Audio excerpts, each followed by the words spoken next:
Hi everyone, Dr. Tina Hahn again. This video is going to be about explaining how to give subcutaneous fluids to your pet, either your dog or your cat. So this first part is just going to be explaining the mechanics of the bag, okay? And then we'll have another video showing actually how to give the fluids. But this is a good reminder portion about how to understand the bag that your veterinarian gives you. It's going to look something like this. This is a fluid bag. This is a whole 1 liter bag, okay? And what you're going to notice is there's going to be these numbers on the side and these ticks, and they go 1 through 9, and then there's a middle tick in between each number, okay? And the way you read this is for a full bag, the first time that you give fluids, you're looking at the line of the fluid. That's how you're measuring how much you're giving. When that top line of that fluid goes down to the 1, that means 100 mils. When it goes down to the 2, that means 200 mils.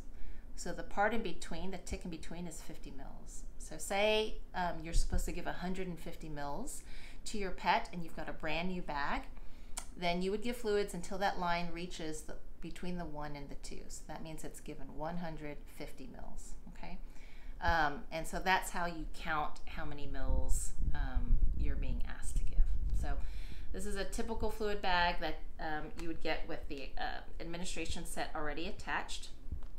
This part of your bag is a little window. This part is important because it lets you see how quickly the fluid would be flowing by the drips here, okay? And I'll show you what, you'll see what I mean once we actually give the fluids. You're looking for a steady stream, sort of like turning a faucet on and you have a low steady stream. That's how fast you want those fluids to flow, okay? Sometimes if this window gets completely filled with fluids, you can't see how fast the water or how fast the fluids are dripping. In order to create that air right in this window, all you have to do is invert the bag, and you give this little plastic window a squeeze, and it sort of puts air bubbles back into here, and then when you turn it back around, you'll have your nice little air bubble, okay? This is the line. The line may have 2 different mechanisms to control the flow. This particular line has 2. There's one which is a safety stop, which just clicks and opens. So when it's clicked, it crimps the line so nothing can flow. Otherwise you open it and then that opens the line and this can move, okay? So this is sort of the safety, I think of it as sort of the safety valve when you're storing the fluids, keeping it closed, making sure that the fluids don't leak out of the bag. The other is a roller stop.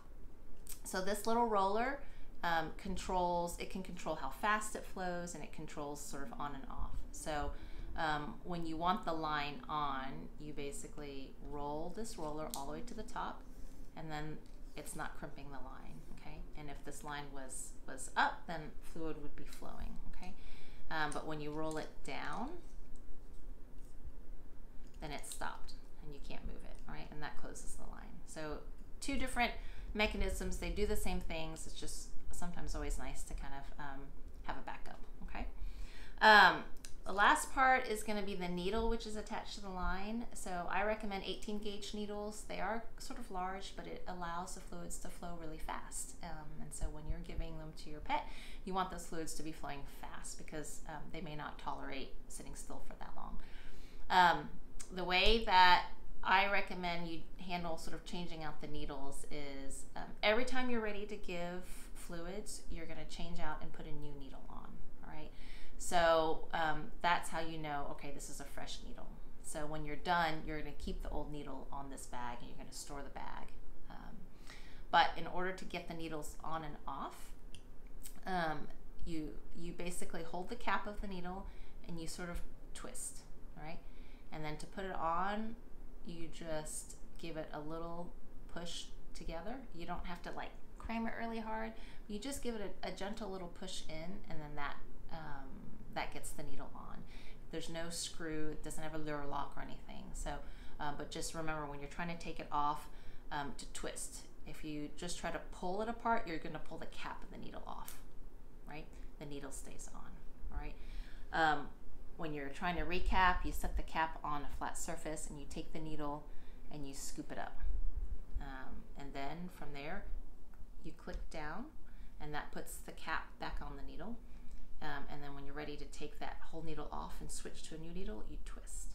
Okay, that's how you do the needle on and off the bag. The last piece I'm going to show you with just sort of the bag mechanics is gravity is how the fluids are going to flow into your pet. So the higher the bag is compared to where your pet is, the faster those fluids will fall. A lot of people will do this in the kitchen, and they will sit on the floor with their pet, or put their pet on a bed on the floor, and then they'll hang the bag off of a cabinet, and using a coat hanger works great. So just to kind of show you how we do this, for example, you could have a coat hanger.